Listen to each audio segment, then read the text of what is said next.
चौथ्या दिवशी त्यांनी मॅडम आज उपास का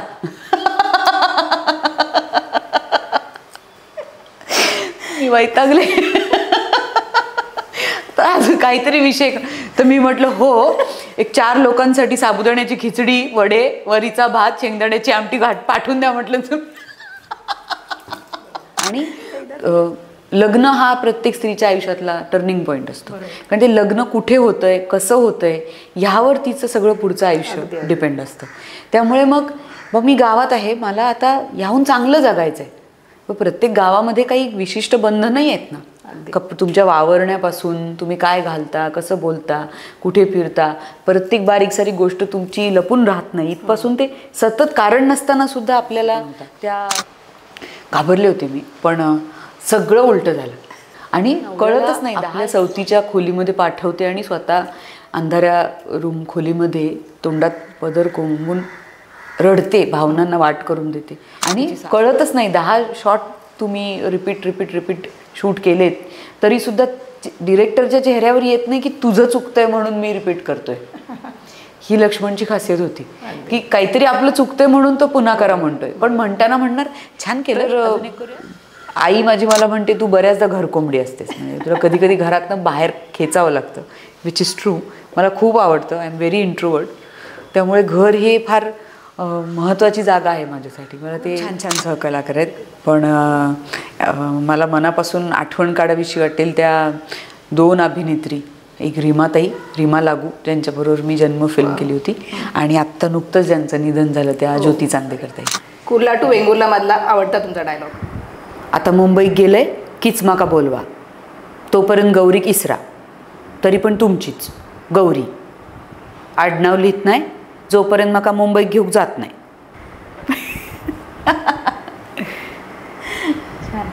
आपण खूप ओपनली अनेक गोष्टींवर बोलतो फिक्शन सुद्धा अनेक प्रकारचं अजून म्हणजे मैंने अभी तक छुआ भी नहीं उसको असं बरंच काही आहे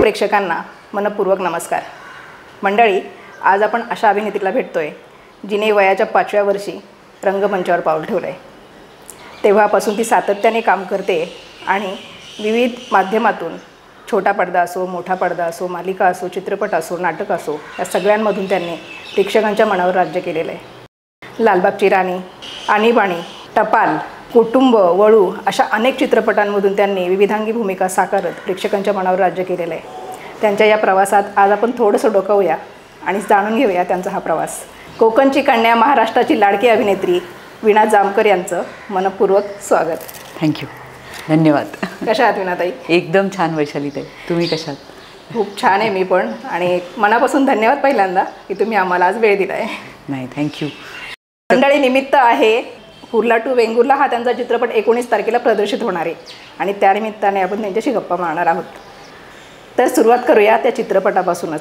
वीणाताई काय सांगाल कुर्ला टू वेंगुर्ला हा प्रवास काय असाच आहे प्रवास कुर्ला टू वेंगुर्ला हे तितकं अंतर आहे तितकाच ह्या चित्रपटाचा प्रवास खूप मोठा प्रवास आहे आणि तेवढाच इंटरेस्टिंग आहे कुर्ला टू वेंगुर्ला नावावरनंच सध्या आमचं प्रमोशन खूप जोरात चाललं आहे सोशल मीडियावर प्रिंटमध्ये सुद्धा तर नावावरनंच कळत असेल की ही एक गाव आणि एक शहरातला एक भाग या 2 भागांना जोडणारी गोष्ट आहे अर्थात माणसांची गोष्ट आहे या चित्रपटामधला महत्त्वाचा विषय हा आहे की कोकणातल्या सगळ्यात म्हणजे अनेक आपण म्हणतो की अरे कोकण इतकं सुंदर आहे फार नयनरम्य आहे कुठे मिळणार नाही असं तिथल्या पर्यटनापासून इतर अनेक वेगवेगळ्या ज्या समस्या लोकांना भेडसावतात त्यातली महत्त्वाची समस्या आहे ती म्हणजे कोकणातल्या मुलामुलींची लग्न वेळेवर होत नाहीत लांबणीवर पडतात अर्थात हा मुद्दा फक्त कोकणापुरता नाही आहे जेवढं आपण ऐकतो बघतो तेव्हा कळतं की लग्न ही गोष्ट आता खूप नंतर करण्याची गोष्ट झालेली आहे बघू त्याची प्रायोरिटी राहिलेली नाही आणि नंतर त्यातनं येणारे ताणेबाणे किंवा स्ट्रेस तर मुळात लग्न ज्यांचं लवकर होत नाही वेळेवर होत नाही काय त्यांच्या गोष्टी आहेत बरोबर त्या या गोष्टी कुर्ला टू वेंगुर्ला ह्या विषयातनं ह्या चित्रपटातनं विशेष करून समोर येतात ह्यातली गोष्ट अशी की कोकणातली माणसं आहेत त्यांना असं वाटतं की आम्हाला शहरात जायचं आहे, तिकडे राहायचं आहे, शहरातला नवरा हवा, शहरातलं लाईफस्टाईल हवं किंवा त्याच्यात काही गैर नाही. प्रत्येक म्हणजे मी सुद्धा उरणमधनं मुरुड जंजिऱ्यावरनं आलेच की मुंबईत. आपल्यापैकी बरेच जण ट्रॅव्हल करतात. पण ह्या जगण्यात मग अनेक स्थित्यंतरातनं आपण सगळे जातो. कोणाचंच आयुष्य असं सरळ नसतं. हा जो स्वप्नांचा मागोवा आहे की वेंगुर्ल्यातून मला कुर्ल्यात यायचंय, अच्छा, त्या प्रवासात नेमकं होतं काय, अशी एकदम धमाल पद्धतीने विनोदी अंगाने. आणि कोकण म्हटल्यावर सगळ्यांना कळलं असेल की मालवणी भाषा आहे, तर त्या मालवणी भाषेतला तो लहेजा, तो ठसका, ती सगळी मजा, त्यातनं ही सगळी पात्रं उलगडत जातात. आणि जिथे जिथे आता फिल्म बघितली लोकांनी, म्हणजे गोवा मराठी फिल्म फेस्टिवलला दाखवली तर स्टँडिंग ओवेशन होतं. अजून एका शोसाठी मागणी होती ऑडियन्सकडनं, कारण ती फिल्म बघितल्यावर तुम्ही त्याच्यात गुंतून पडताय. असा माझा नाही, ज्यांनी फिल्म बघितली त्यांचा अनुभव आहे. त्यामुळे माझ्यासाठी पुन्हा एकदा माझ्या करिअरमधली अतिशय महत्त्वाची फिल्म, अतिशय खास जवळची फिल्म. त्याचं कारण म्हणजे चित्रपट ज्यांनी बनवला तो स्पंदन नावाचा ग्रुप आहे, एक चळवळ आहे लोकचळवळीतनं, की ज्या अमरजित आमले सरांनी मुलांना गावागावात जाऊन फिल्म मेकिंग काय आहे शिकवले. गेली 30 वर्ष ती ही चळवळ चालवत आहेत. आणि त्या चळवळीचा परिपाक म्हणून ह्या ग्रुपनी हा चित्रपट बनवला आहे. म्हणजे इथल्या असिस्टंट्सपासून कॉस्ट्युम डिपार्टमेंटपासून सगळी जी मुलं आहेत ही ह्या चळवळीतनं आलेली आहेत. आणि त्यांनी इतका उत्कृष्ट चित्रपट बनवावा हे कमर्शियल आणि व्यावसायिक चित्रपटाच्या दुनियेमधलं एक खास वैशिष्ट्य आहे. त्यामुळे अनेक अंगांनी हा चित्रपट मला असं वाटतं की माझ्यासाठी म्हणजे लकी आहे मी अर्थात नेहमीसारखी. आणि तो चित्रपट आवडतोय सुद्धा, टीजर आवडतोय. त्यामुळे आम्ही जोरदार प्रमोशन करतोय तिचं. खूप छान. तुमच्या चित्रपटाला खूप खूप शुभेच्छा. थँक्यू. मंडळी, आपण पण जायचं आहे बरं का 19 तारखेला थिएटरमध्ये. Yes 19 September. अजून बरोबर काही 20 दिवसांच्या फरकात हा चित्रपट महाराष्ट्रभर रिलीज होतोय. त्यामुळे विसरू नका, हे मी परत सांगेन. तुम्ही अनेक कलाकृती केल्यात. तुमच्या आयुष्याला टर्निंग पॉईंट मिळणारी कलाकृती कोणती आहे?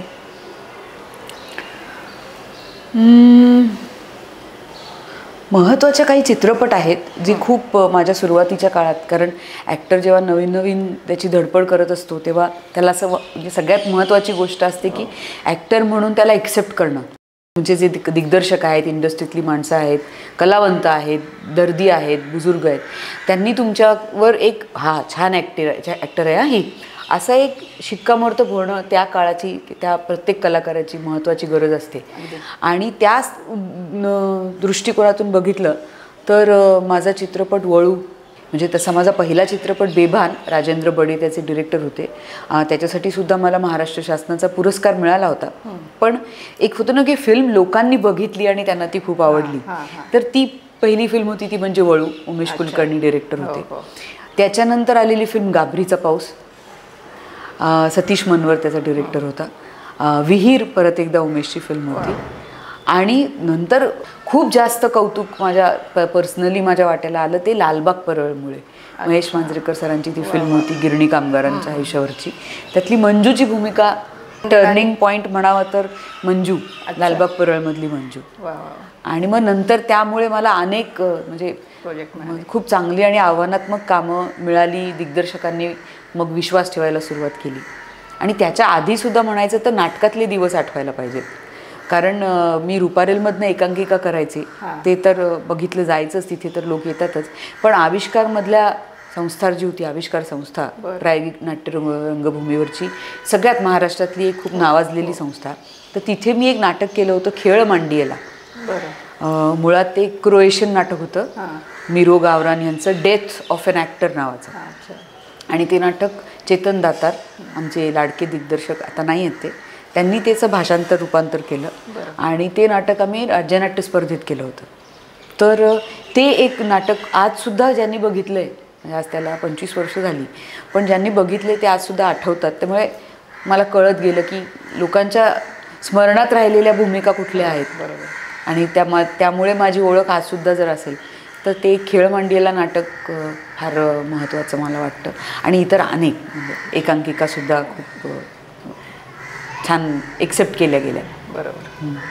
प्रत्येक कलाकृतींमधून तुम्ही आहे ना वेगवेगळ्या क्षेत्रातल्या महिलांना तुम्ही हे केलेलं आहे. तर तुम्हाला भावलेली एखादी महिलेची भूमिका कोणती?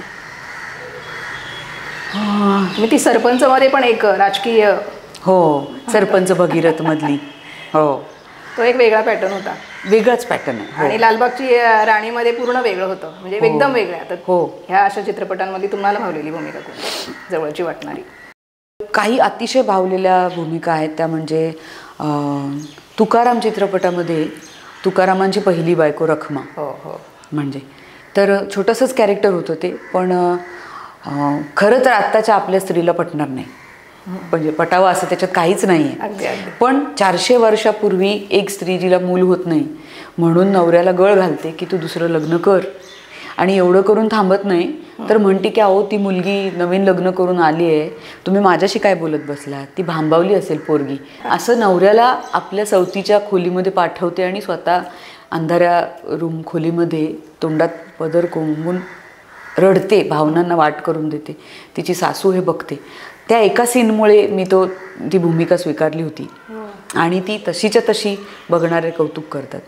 तर मला असं अजिबात पटत नव्हतं तेव्हासुद्धा की बापरे, हे असं आयुष्य ज्या स्त्रियांना जगावं लागलं त्यांना काय म्हणू, म्हणजे आता आपण त्यांना हसू, वेडी आहेस का, तुला काही कळत नाही का वगैरे, बरोबर आहे, पण त्यावेळेला त्यांच्यासमोर ऑप्शनच नव्हता असं आयुष्य जगण्याव्यतिरिक्त. त्यामुळे मग हे मनाचं मोठेपण आहे किंवा इतकं त्यागाचं, म्हणजे कुठल्या सीमेला जाऊन त्याग केला आहे स्त्रियांनी, त्याचं हे एका झलकेमध्ये ते उदाहरण दिसतं. ती भूमिका माझ्या लक्षात राहिली. भली ती आपल्याला आता पटणारी नाही, पटण्यासारखं काही नाही, तरीसुद्धा मला असं वाटलं की बरं झालं मी ती भूमिका केली, कारण त्या निमित्ताने मला अजून विचारात खोल जाऊन विचार करता आला, काहीतरी दाखवता आलं आयुष्य. त्याग किती असतो महिलांचा, त्यातून किती टोकाचा त्याग असतो म्हणजे तर ती एक भूमिका मला फार आवडली. त्याच्यानंतर बायोस्कोप चित्रपटामध्ये मित्रा विजय तेंडुलकरांच्या नाटकावर आधारित जी 30 मिनिटाची फिल्म होती, रवी जाधव डिरेक्टर होते, त्यात मी लेस्बियन कॅरेक्टर केलं होतं. हां, तर म्हणजे आता तरी बदललं, 10 वर्षात बऱ्याचपैकी फरक वाटतो. तेव्हा मला वाटतं इंस्टाग्रामही नव्हतं आणि ऑलरेडी जे पुरुष आहेत, गे आहेत, ते थोडे थोडे बाहेर येऊन बोलतात, गप्पा मारतात किंवा ॲक्सेप्ट करतात. आता तर लग्न व्हायला लागली, तर खूप चांगली गोष्ट आहे ती. 10 वर्षापूर्वी माझे मित्र होते जे गे आहेत, पण लेस्बियन एकही मैत्रीण नव्हती आणि समोरच यायच्या नाही. कारण एनिवेज आपल्या लैंगिकतेचं एवढं ओझं आहे स्त्रियांवर, त्याच्या पावित्र्यतेच्या कल्पना आणि नैतिकतेचं तुम्ही जास्त सांभाळलं पाहिजे. ह्या सगळ्यात आपण सगळ्याच वाढलो, जन्मलो आणि तसेच जगत असतो. त्याच्यात एक मुलगी किंवा आत्ताच्या आपल्या महाराष्ट्रात म्हणा की मी लेस्बियन आहे हे बोलून कुठल्या तोंडाने बाहेर येईल, तिच्यावर किती दडपण आहे सामाजिक. तर ती भूमिका करताना मला फार कठीण गेलं होतं. म्हणजे मी रवीला विचारत होते की अरे मी अजिबात ह्या समूहाच्या विरोधात नाही, कारण मी उद्या लेस्बियन असते तर, बायोलॉजिकली मी तशी असते तर, तर मला कोणी असतील तर मला दाखव ना, मला भेट घालून दे, मी त्यांना पर्सनली भेटते, मला त्यांच्याशी बोलू दे. पण रवी म्हणाला मलाही माहीत नाही, पण मलाही स्टोरी करायची. त्यामुळे मी फक्त इमॅजिनेशन लेवलवरच होते. काही फॉरेनच्या फिल्म बघितल्या आणि म्हटलं की बघूया काय आता जमते. पण मग ती एक भूमिका मला आवडली. मला असं वाटलं की हां, एक ॲक्टर म्हणून आपल्याला एक खूप वेगळं समाधान मिळतं. फक्त एवढंच नाही की आपला लुक बदलला किंवा आपण काहीतरी वेगळ्या कपड्यात होत, असं नाही की माणसं अशी स्त्रिया जगतायत. तर ती एक भूमिका खूप आवडली. लालबागची राणी अर्थातच म्हणजे खूप चॅलेंजिंग रोल होता, मजेशीर रोल होता, करताना खूप मजा आली, भीती पण होती, कारण अशा भूमिका थोड्याशा बटबटीत व्हायची शक्यता असते, कधी कधी आपल्याला आवडत नाहीत. पण त्याचा काही फॉर्म्युला नाही आहे, म्हणजे तुम्ही प्रत्येकाच्या करण्यावर आहे कोण कसं करते ते. मला जमली तशी केली, पण मला माहिती आहे की खूप जणांना ती आवडली आहे फिल्म. तर ती भूमिका एक छान आहे. आणि कुर्ला टू वेंगुर्लातली गौरी, अच्छा, ही एक अतिशय म्हणजे हे एक अजून एक उदाहरण आहे एका स्त्रीचं. अच्छा, की त्यातला एखादा डायलॉग बोलू शकता का? डायलॉग बोलू शकते की, तिला तर फार कौतुक असतं. हो, मी छोट्या वयाची मोठी स्वप्न, त्याच्यावर तर आपण वेगळं बोलूया. हां, पण ती एक त्यातलं कॅरेक्टर, त्यामुळे मी वर्षभर मालवणीच बोलत होते. तर मका चांगलीच सवय झाल्या ना. त्याच्यामध्ये एक छान डायलॉग असतो, तो आहे तो गौरीचा, तिचा नवरा प्रल्हाद कुडतरकरनी काम केलं, मस्त काम केलं.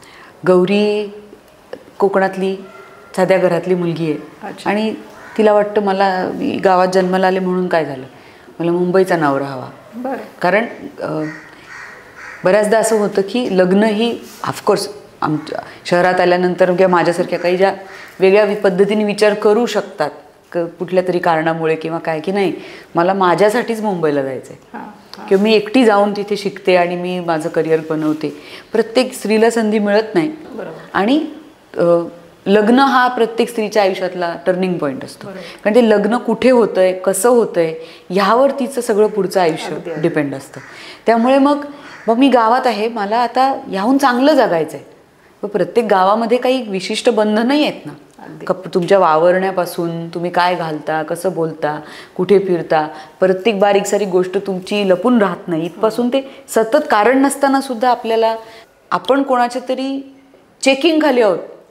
हा अनुभव मला सुद्धा आहे जेव्हा मी उरणमध्ये होते, की आपल्याला अननेसेसरी गावातले ते नॉर्म्स पाळणं, इथपासून ते शिक्षणावर मर्यादा येते. तुम्हाला नोकरी करायची असेल तर संधी कमी असते. अशा अनेक गोष्टींमुळे प्रत्येक मुलीला असं वाटणं साहजिक आहे की शहरातला नवरा मिळू दे, की त्या निमित्ताने मी शहरात जाईन, त्या निमित्ताने माझ्या आयुष्यामध्ये काही बदल होईल. मला हवं तसं वावरता येईल, छान फिरता येईल, नवऱ्याच्या गाडीवर बसून जाता येईल. हे सुद्धा कित्येक ठिकाणी गावांमध्ये आवडत नाही किंवा पटत नाही. की मला जरा जीन्स टी शर्ट घालता येईल, मला जरा स्लीवलेस ब्लाऊज घालता येईल. किती बारीक बारीक स्वप्न असतात आणि त्याचा किती छोटा छोटा त्याग करून मुली जगत असतात.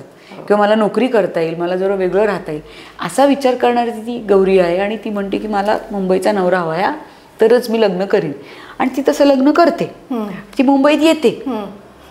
आणि मग जे काय आयुष्य बघते, जे सगळा त्याच्यानंतर तिला समज यायला लागते की लग्न कशासाठी, नवरा बायकोचं नातं असतं म्हणजे काय असतं, ते जपण्यासाठी कुठल्या महत्त्वाच्या गोष्टी आहेत. नुसतं मुंबईला आलं आणि आपण सगळं आपलं आयुष्य बदललं, हा आपला रोमॅन्टिसिझम होता. आयुष्य केव्हा बदलतं, जेव्हा तुझ्या माझ्यात वेवलेंथ आहे तेव्हाच ते आयुष्य चांगलं राहतं. नाहीतर मुंबई मॅटर करणार नाही, न्यूयॉर्कही मॅटर करणार नाही जर आपलं मनच एकमेकांशी जुळत नसेल तर. आणि मग माझी सासर, ती इतकी गोड माणसं, आणि मग माझा गाव आणि माझं शहर, माझी स्वप्न, तर ही घालमेल आज माझी सुद्धा होते. म्हणजे उरण काही गोरेगावपासून लांब नाही आहे, माझं गाव मुरुड जंजिरा. पण तरीसुद्धा अजूनसुद्धा मला माझं बालपण आठवतं. उरणला गेल्यावर वाटतं की मी इथली होते नाही. किती छान सुखात मजेत आईवडिलांच्या सोबत आपण बिनधास्त निर्धास्त असतो. मुंबईचं आकर्षण आहे, मुंबईमध्ये संधी आहेत. पण तरीसुद्धा आजसुद्धा माझं असं होतं की मी 5-6 दिवस उरणला राहिले आणि मी आले की 2 दिवस मला सुधरत नाही. जर काही काम नसेल करायला तर मला 2 दिवस ते आठवत राहतात. मग मी परत माझी गाडी रुळावर येते. तर हा संघर्ष आपल्या सगळ्यांचा आहे. आणि ह्याच्यात आपल्याला कुर्लाही आवडतं आणि वेंगुर्लाही आवडतं, दोन्ही आपलंच आहे. पण ती गौरी जी आहे ह्यातली प्रोटॅगनिस्ट, ती ह्या सगळ्याची सांगड कशी घालते. तिचा डायलॉग म्हणजे तिला तो मला खूप आवडलेला पहिलाच डायलॉग माझा. तिचा नवरा मुंबईवरनं परत येतो, प्रल्हाद कुडतरकर, त्यांनी खूप छान भूमिका केली आहे. तर तो येतो आणि तिने काहीतरी असतं ना की अहो तुम्ही साऊथला जाताय तर माझ्यासाठी साडी आणा, किंवा कुठे जाताय तर माझ्यासाठी हे आणा. तसे तिने नवऱ्याला सांगितलंय की मुंबईवरून याल तर मला एक मस्त भारीतली क्रीम घेऊन या. पण तिकडे जी क्रीम मिळते ती गावात मिळत नाही. आणि तो देतो तिला, आणि ती आल्या आल्या विचारते त्याला, आणलास? तर तो म्हणतो होय आणला. तर ती लगेच उघडून, वा चकाकता चकाकता. तर मला त्या एकाच शब्दाने मी हसायला लागले होते की किती तिला आकर्षण आहे की मुंबईची क्रीम जास्त चमकते, आपल्या गावातली चमकत नाही. खूप गोड. या डायलॉगसाठी चित्रपट बघायलाच हवा. नाही ते आमच्याकडे तर एकूण म्हणजे बॅटिंगच केली आहे. प्रल्हाद कुडतरकर, सायंकित कामत, स्वानंदी टिकेकर, वैभव मांगले, सुनील तावडे, हे तर शहरातले. आणि गावातले सुद्धा जे कोकण म्हणजे तिकडचे वेंगुर्ल्यातले लोकल आर्टिस्ट, तुम्ही फरकच नाही कळणार तुम्हाला की प्रोफेशनल कुठला आणि सोकॉल्ड आपण म्हणतो की बाबा लोकल आहेत. कारण नाटक करत असतात ना ते सातत्याने, त्यामुळे इतके अमेझिंग सगळ्यांचीच बॅटिंग आहे पिक्चरमध्ये. खूप छान. थँक्यू. फॅन सोबतची एखादी मजेदार आठवण.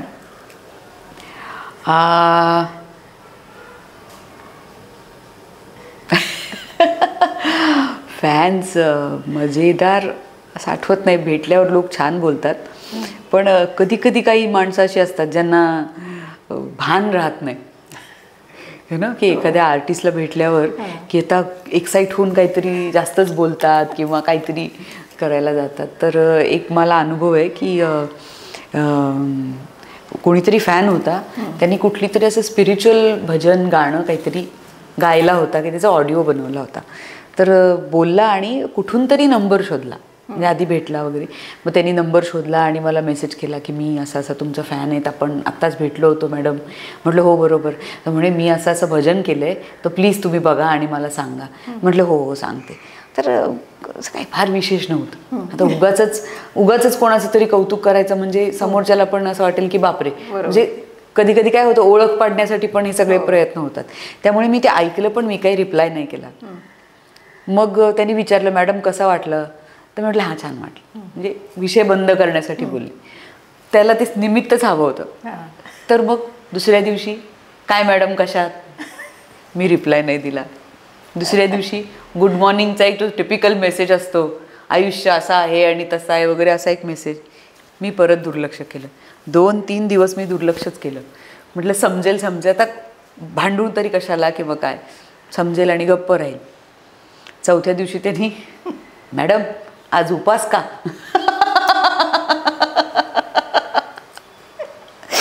मी वैतागले. तर आज काहीतरी विषय. तर मी म्हटलं हो, एक 4 लोकांसाठी साबुदाण्याची खिचडी, वडे, वरीचा भात, शेंगदाण्याची आमटी पाठवून द्या म्हटलं. एकदाचा मेसेज केला, पण नंतर त्यांनी काही रिप्लाय नाही केला मला.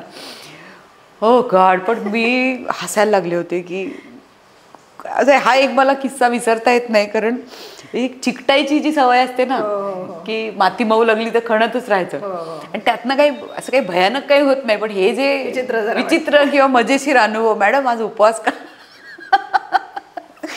आठवलं. छान किस्सा आहे.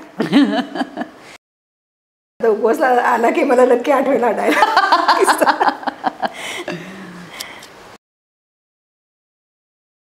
सिरियल डेली सोप, माझी पहिली डेली सोप, छोट्या बयोची मोठी स्वप्न, त्यातली भारती आणि बयोची आई. आणि जनरली असं होतं की चित्रपटात काम केल्यावर असं वाटतं की नको करूया सिरियल, कारण फिल्म इज फिल्म, सिरियल असते अर्थात. त्यामुळे मी थोडीशी घाबरलेली, कॉन्शियस होते की आपण पण त्या सासूसुनेच्या गोष्टीमध्ये अडकू की काय. पण अर्थात माध्यम खूप मोठं आहे, लोकांना आवडतं, पैसे उत्तम मिळतात वगैरे, हा एक व्यावहारिक दृष्टिकोन होता. घाबरले होते मी. पण सगळं उलटं झालं. कारण सोनी मराठीची सिरियल होती, आमचे लेखक, पटकथा लेखक, संवाद लेखक इतके छान होते, टीम एवढी गोड. आणि मला जी सगळ्यात जास्त भीती होती की मला ते चित्रपटात बरीच वर्ष काम केल्यानंतर जेव्हा मी खूप दर्जेदार चांगले स्क्रिप्ट निवडून कामं केल्यावर मला असं वाटलं की मला काहीतरी थातूरमातूर लिहून दिलं तर मी काय करू. झालं इतकं उलटं की त्यांनी इतकं सुंदर कॅरेक्टर लिहिलं भारतीचं, की मला वाटलं की मी जे काही माझ्या मनात जे काही डेली सोपबद्दल जे काही एक आपण म्हणतो आकस म्हणा किंवा एक निगेटिव्हिटी असते, किंवा ती पुसायला लावली मला लेखकांनी आणि चॅनलनी. इतकं छान ते कॅरेक्टर लिहून आलं वर्षभर. आणि हा एक खूप मोठा टर्निंग पॉईंट आहे म्हणजे करिअरमधला नसो माझ्यासाठी. की एक कॅरेक्टर वर्षभर करायला मिळणं, ह्याच्यात आपली जी इन्व्हॉल्वमेंट असते ती मी पहिल्यांदा अनुभवली. म्हणजे लोक तर 2-2, 4-4 वर्ष करतात, पण मी 1 वर्ष करून मला असं झालं की खूप वृत्ते एखादं आपण ते कॅरेक्टर इतकं जगतो ना, भारती भारती भारती बयोची आई, आणि ते सगळं रोज बोलतो, मनापासून करतो, तर ते ऋतून राहतं तुमच्यात, आणि त्यातनं बाहेर पडणं कठीण असतं. आणि अशी म्हणजे माझ्या आईसारखी आई की गोड आहे, खरंच गोड आहे. हो, मुलींचं स्वप्न पूर्ण होण्यासाठी माझी आई, म्हणजे सगळ्याच आया असतात आपल्या मुलांसाठी किती दिव्य करतात त्या, तर तशी ती आई होती. आणि कोकणी भाषा, गोड बयो आमची, की म्हणजे कामाला अत्युत्तम अभिनय करणारी टीम सगळी. पुन्हा एकदा कोकणात होतो आम्ही वर्षभर. पण मुळात भारतीचं कॅरेक्टर, त्यातले डायलॉग, तिचा तो सगळा एकटीचा प्रवास, एकट्या आईचा प्रवास, लोक आठवण काढतात. कधी कधी मला असं वाटतं की आपण खूपदा अशा सिरियस भूमिका करतो, पेनफुल, ज्याच्यामध्ये वेदना आहेत, हे ते ॲक्टर म्हणून वाटतं की जरा वेगळं करायचं आहे माहीत नाही, पण एवढं आहे की वेगळं करण्याच्या नादात आपण ते माझ्या हातात नाही, पण जे होतंय ते किती खरं आहे, जे लिहून येतंय हे खरं आपल्या स्त्रियांचं आयुष्य आहे. त्यामुळे जे आहे ते लोकांना भिडणार आहे, त्यांना आवडणार आहे, तर असू दे. ही तर काय लालबागची राणी. हे उलटं फोटोशूट मला आठवते कसं केलं होतं ते. म्हणजे ही खाली उभी होती असे आणि लक्ष्मण आमचा उतेकर त्यांनीच फोटो काढला होता डिरेक्टरनी, आणि आपला जो हे असतो ना घोडा लाईट फिट करायचा त्या घोड्यावर चढला होता तो. हां, आणि एकदम वरून असा कॅमेरा घेऊन फोटो काढला होता. आणि काय त्याची याची मजाच वेगळी. लक्ष्मण बरोबरची माझी दुसरी फिल्म, पहिली टपाल, ती खूपच गाजली, खूप आवडली. आणि मग हे कॅरेक्टर, आणि माझ्या करिअरमधलं one of the bestest, full flesh, एवढं त्याला शेड्स, शिवाय ते चॅलेंज, आणि त्यातले आमचे सगळे कलाकार की जे संध्या ज्यांना भेटत जाते त्यांच्या आयुष्यामध्ये कसा फरक पडतो, तिचा निरागसपणा, नंतर तिचं नृत्य वेश्यांच्या सोबत, तिला काहीच कळत नाही, हे असं कॅरेक्टर नाही मिळत करायला, एकदम. आणि भाबडे पण जे असतं लहान मुलांमधलं ते आपल्यात कुठे राहतं नंतर. तर ती आठवण फार सुंदर आहे. आम्ही खूप मुंबईभर फिरलोय त्याच्यासाठी. आणि रात्र नाईट शूट्स होत्या, चाळीत शूट होतं, कलाकार एवढे होते. लक्ष्मण इज छावाचे दिग्दर्शक ना लक्ष्मण उतेकर, त्यांच्यासोबत तुम्हाला काम करण्याची संधी मिळाली, त्यांच्यासोबतचा अनुभव कसा होता? आउटस्टँडिंग. म्हणजे छावामुळे तर लक्ष्मण खूपच फेमस झाला, घराघरात पोचला, पण त्याचं करिअर खूप वर्षांचं आहे. तो आधी इतकी वर्ष सिनेमॅटोग्राफर होता, आणि इंग्लिश ब्लू अनेक त्याच्या उत्कृष्ट फिल्म्स आहेत. त्याच्यानंतर त्यांनी पहिली मराठी फिल्म टपाल केली. तर आम्ही इंग्लिश बघितली होती, आणि जेव्हा मला कळलं की अरे ह्याचा सिनेमॅटोग्राफर ही फिल्म करतोय, मंगेश हाडवळे लेखक होता, तर तेव्हाच मला असं वाटलं की अरे वा काय सुंदर आहे. केल्यानंतर मला असं जाणवलं की is a multi talented person. म्हणजे सिनेमॅटोग्राफी आणि डिरेक्शन टपालच्या वेळेला त्यांनी एकट्याने केलं होतं, आणि हिंदीमधल्या मोठ्या फिल्म्स केल्यावर एवढ्या छोट्या फिल्ममध्ये कमी वेळामध्ये त्यांनी 5 पैसा कॉम्प्रोमाइज केलं नाही. शिवाय प्रत्येक ॲक्टर्सना ट्रीट करायची प्रत्येक दिग्दर्शकाची एक वेगळी शैली असते. ह्याची अशी की त्याच्यावर किती स्ट्रेस असो समोरच्या ॲक्टरला कळणारच नाही काय स्ट्रेस आहे, किंवा कोणी कॉन्शियस आहे. म्हणजे टपालमध्ये एक सीन होता ज्याच्यामध्ये एक ॲक्टर असते, ती प्रेग्नंट आहे, आणि ती टिपिकल पोलादपूर स्टाईलची नऊवारी आम्ही नेसली होती, गुडघ्यावर येणारी. तर ती म्हणाली 2-4 शॉट झाले, तिला येत नव्हतं, आणि ती म्हणाली की सर माझी ना साडी वर चढते, पोट लावलंय, आणि मी जराशी जाड, प्रत्येकाला काहीतरी असतं आपलं कॉन्शियसनेस. तर म्हणे ते मला ना सारखं टेन्शन येते की मी कशी दिसते स्क्रीनवर, म्हणून माझं जरा लक्ष जाते. ती बोल. तर ते म्हणे नाही मॅडम, माझ्यासाठी प्रत्येक कॅरेक्टर फार महत्त्वाचं आहे, आणि मी कुठलंही कॅरेक्टर वाईट दिसेल असं मीच शूट करणार नाही, त्यामुळे तुम्ही ती सगळी जबाबदारी माझ्यावर सोडा. आणि ती इतकी रिलॅक्स झाली की ती पुढचा शॉट तिने इतका छान दिला होता. तर म्हणजे बॉडी शेमिंगच्या ह्याच्यामध्ये जमान्यात किंवा कोणीतरी कमेंट पास करणं असं नाही आहे की प्रत्येक कॅरेक्टर, प्रत्येक स्त्रीची साडी, तिचा लुक हा माझा कन्सर्न आहे डिरेक्टर म्हणून.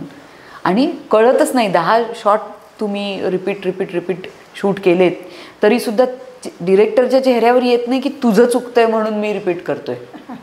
ही लक्ष्मणची खासियत होती की काहीतरी आपलं चुकतंय म्हणून तो पुन्हा करा म्हणतोय, पण म्हणताना म्हणणार छान केलं, अजून एक करूया, अजून छान करा, अजून. म्हणजे फार संवेदनशील दिग्दर्शक आहेत दुसरेही, पण त्यांची ही ओळख आहे, प्रत्येकाची एक वेगळी ओळख तशी. हां, की ते तुम्हाला स्ट्रेसच येऊ देत नाहीत.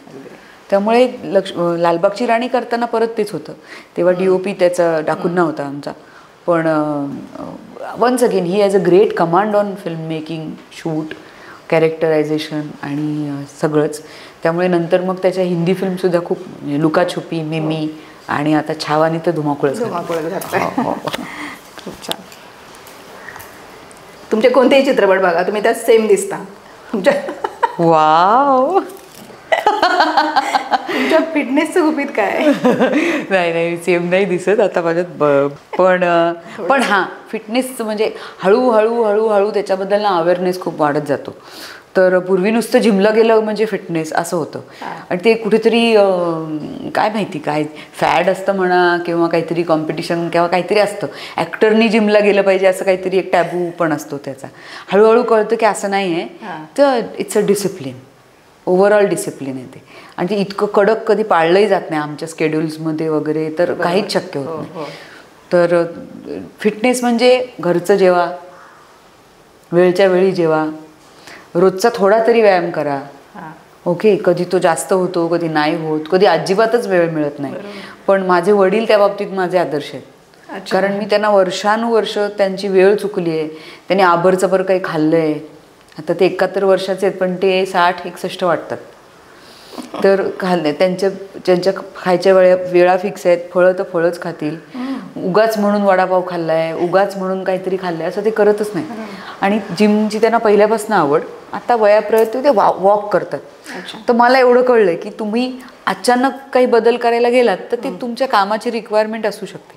ओव्हरऑल तुम्ही जेवढं घरातलं अन्न आणि झोप आणि ह्या ज्या बेसिक गोष्टी ज्या प्रत्येकजण रिपीट करतो तेवढं पाळलं तरी तुम्ही एक बऱ्यापैकी मेंटेन राहता. खूप छान. साधा सोपा उपाय आहे फिटनेसचा ना. हो हो खरंच आहे. शिस्त हवी फक्त. आपलं कलाक्षेत्र खूप चढउतारांचं असतं.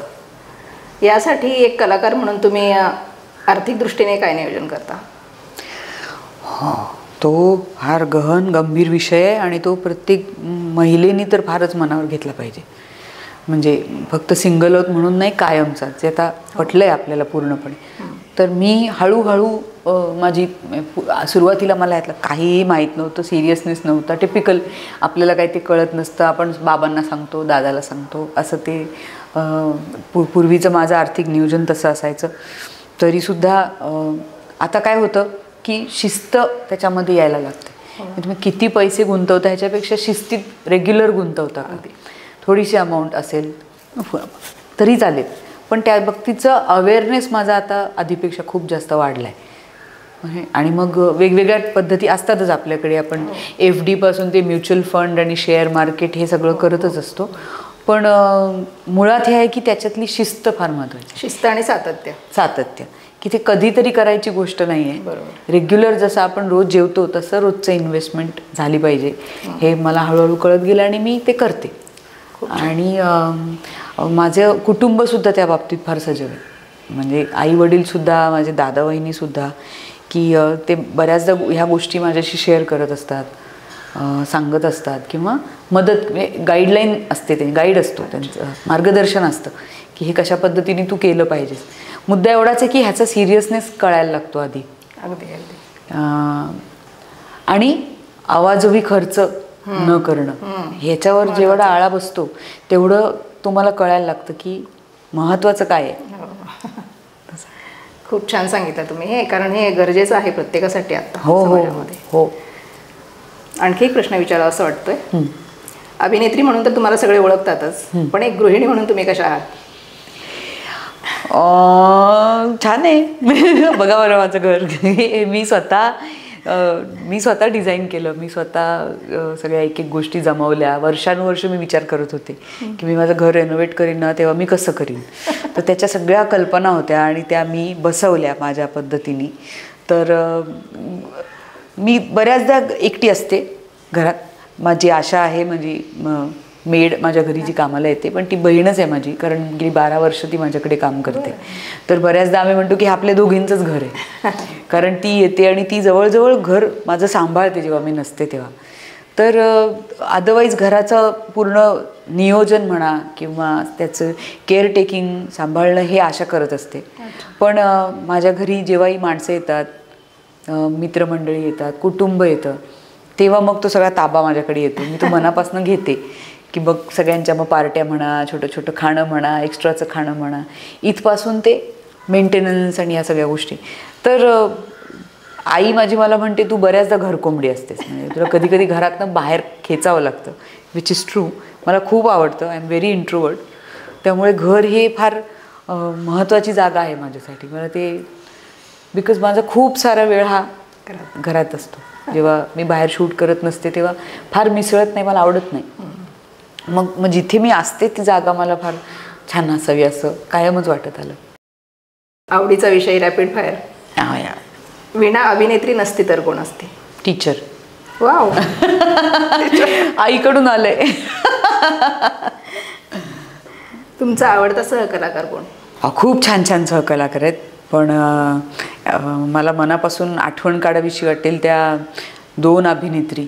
एक रीमा लागू, ज्यांच्याबरोबर मी जन्म फिल्म केली होती, आणि आत्ता नुकतंच ज्यांचं निधन झालं त्या ज्योती चांदेकर ताई. तर ज्योतिताई माझ्या पहिल्या सिनियर अभिनेत्री, त्यांच्याबरोबर मी काम केलं माझ्या पहिल्या चित्रपटात. आणि त्या जशी त्यांनी तेजस्विनी त्यांची मुलगी तितक्याच प्रेमाने त्यांनी मला सांभाळलं होतं. तेव्हा खूप काळजी घ्यायच्या, शिकवायच्या. आणि रीमा लागूंबरोबर मी जन्म सिनेमा केला, तर तेव्हाही मला असंच झालेलं की अरे रीमा लागू, मी माधुरी दीक्षित, सलमान खान आणि अजय देवगण आणि त्यांच्यानंतर माझी आई. आणि खूप दडपण भयंकर होतं मला त्यांचं, कारण त्यांचा तो ऑराच असा होता स्टेजवर, पण ते त्यांच्या ऑराचं दडपण होतं. पण अदरवाईज त्यांनी मला इतक्या टिप्स दिल्यात उत्तम उत्तम, आणि इतक्या मस्त मजेशीर असायच्या त्या, इतके छान जोक शेअर करायच्या, आणि 5 पैसा दडपण नाही. नंतर मला असं वाटलं किती प्रेमळ गोड आहेत ह्या, किती छान हव्या होत्या. पण इतक्या आपल्याकडच्या महान अभिनेत्री आणि इतक्या ज्येष्ठ अनुभवी दोघी नाही राहिल्या. आठवणीत दुर्दैव आहे सिनेमासृष्टीचं. नाही खरं. एक दिवस सुट्टी मिळाली तर काय करता? एक दिवस सुट्टी मिळाली तर मी भरपूर झोप काढते. महत्त्वाचं, कारण ती झोपच इतकी महत्त्वाची असते. रोज अनेक दिवसांची उरलेली असते. झोप काढते. मग माझ्या आईसारखीच मला सवय आहे, मला आईस्क्रीम खायला फार आवडतं. मला असं ते एक लेजर टाईम वाटतं. अच्छा. आईस्क्रीम मागवायचं, कुल्फी एस्पेशली, तर तो बसून ते खायचं, आणि वाचन करायला आवडतं. आवडता सण कोणता? दिवाळी, होळी. आवडता ऋतू कोणता? पावसाळा. आवडतं गाणं कोणतं? भरपूर गाणी आहेत. आजकाल मला ते रेखा भारद्वाजांचं गाणं सारखं ऐकते मी, ऐसे क्यों कुछ तो लिखती हूँ, लिख के मिटाती हूँ मैं आजकल. एक पदार्थ जो तुम्ही रोज खाऊ शकता? वरण भात रोज. एखादी स्वप्नवत भूमिका? असं एक्झॅक्टली एक नाही सांगता येणार, पण मला कुठली तरी एक महत्त्वाची बायोपिक करायला आवडेल. ताराबाई शिंदे, वाव, त्यांची आवडेल. आणि बायोपिक व्यतिरिक्त सुद्धा फिक्शनमध्ये सुद्धा मला असं वाटतं अजून बरंच काही बोलणं बाकी आहे. अजूनसुद्धा म्हणजे स्टिरियोटाईप हा मोडतोय. टिपिकल मुलींच्या गोष्टी या मुलींच्या नाही राहिल्यात, पण स्त्रियांच्या नाही राहिल्या, कारण स्त्री आता अभिव्यक्तीच बदलली आहे. आपण खूप ओपनली अनेक गोष्टींवर बोलतो. फिक्शनसुद्धा अनेक प्रकारचं अजून म्हणजे मैंने अभी तक छुआ भी नाही उसको, असं बरंच काही आहे. बघूया. मनातलं बोलायचं झाल्यास कोणाशी बोलता? माझा मोठा भाऊ आणि धाकटा भाऊ सुद्धा. अच्छा. हो, दोघंही. तुमची बेस्ट फ्रेंड? मैत्रिणी आहेत माझ्या, जुन्या मैत्रिणी शाळेपासून. तसं होऊ शकतं, पण सध्याची अशी फेज आहे ना, असं वाटतं की मी आत्ता काय माहीत, म्हणजे नॅचरली असं होतं की सगळ्यात जास्त मी कोणाशी बोलते तर माझ्या आई वडिलांशी जास्त. म्हणजे आई पण नाही, खरंच आई वडील. आणि मैत्रिणी आहेत माझ्या खूप छान छान. सध्या माझे ते फार चिकटलोय आम्ही एकमेकाला. एखादी गोष्ट जी तुमच्या फॅन्सला माहीत नाही आहे? माझी एखादी मी आजकाल पेंटिंग करायला लागले. हां, म्हणजे मी त्यात फार हे नाही, पण मला त्या रंगांमध्ये हरवायला आणि बसून रंग पेंट करायला खूप आवडतं. आहेत काही पेंटिंग्स आज दाखवते. बघूया आपण नंतर. नक्की. तुमच्या यशाचं श्रेय कोणाला देतं? संस्कार, आई वडिलांनी जे लहानपणी शिकवलं ते. सर्वात आवडती भूमिका? ही तर आहेच, म्हणजे फिल्म रिलीज होते म्हणून नाही, पण खूप आवडलेली भूमिका मला करायला खूप मजा आली ती तप्तपदी. ग्रेट पिक्चर आहे तो. हां, मस्तच. एक पुस्तक ज्यामुळे तुमचे विचार विश्व बदलतं? द सेकंड सेक्स, सिमॉन बहुआर असं सुद्धा तिला मराठीत म्हणतात. बरं. एक फ्रेंच लेखिका आहे जिचं हे पुस्तक हे स्त्रीवादावरचं बायबल म्हटलं जातं. अच्छा. ते एक खरंच म्हणजे महिनाभर दुसरं काही करणार नाही तुम्ही, इतकं जबरदस्त पुस्तक आहे. एका शब्दात वीणा दमकर. फनी.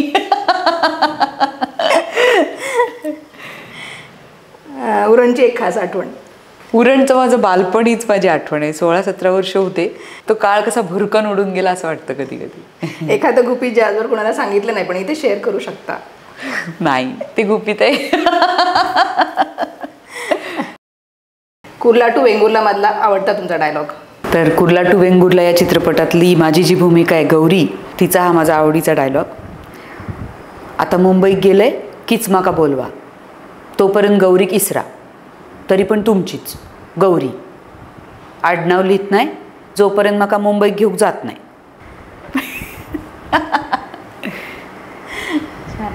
तुमच्यावर प्रेम करणाऱ्या प्रेक्षकांसाठी काय सांगाल? कधीच कधीच मी ऋणातनं तुमच्या मुक्त होऊ शकत नाही. एवढी मी तुमची ऋणी आहे. मी तुमचे आभार धन्यवाद व्यक्त करते. माझे जे कोणी चाहते आहेत ज्यांनी माझे चित्रपट बघितले, अगदी जुने चित्रपट बघितलेत, आणि सतत तुमच्याकडून मिळालेलं पाठबळ, तुमचे शब्द, प्रोत्साहन, तुमच्या शुभेच्छा मला सतत काहीतरी करायला, नवीन काहीतरी करायला, किंवा रादर करणं जाऊ द्या, मला स्वतःबद्दल समाधान वाटतं हे तुमच्या शब्दांमुळे वाटतं. की तुम्ही नसतात तर कदाचित मीच कन्फ्युज्ड असते की मी नेमकं काय केलं आहे, काय नाही केलं आहे. जगात इतके उत्तम कलाकार आहेत, पण ज्यांनी माझी जी काही कामं बघितली ती लक्षात ठेवून तुम्ही माझ्यावर प्रेम करता आणि तुमच्या शुभेच्छा माझ्याकडे सोबत आहेत, याहून मोठं कुठल्याही कलाकारासाठी काहीच नसतं.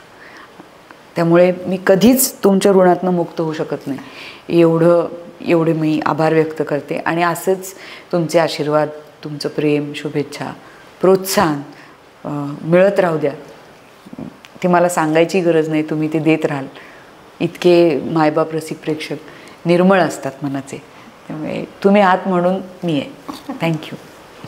मी आज तुम्हाला पहिल्यांदा भेटले आणि तुमच्या चॅनलबद्दल, तुमच्या इतर चॅनल्सबद्दल, न्यूजपेपरबद्दल तुम्ही इतक्या काय म्हणतो की ते such a good entrepreneur you are, की तुम्ही इतक्या हसमुख आणि इतक्या कन्सिस्टंटली तुमचं चॅनल चालवत आहे.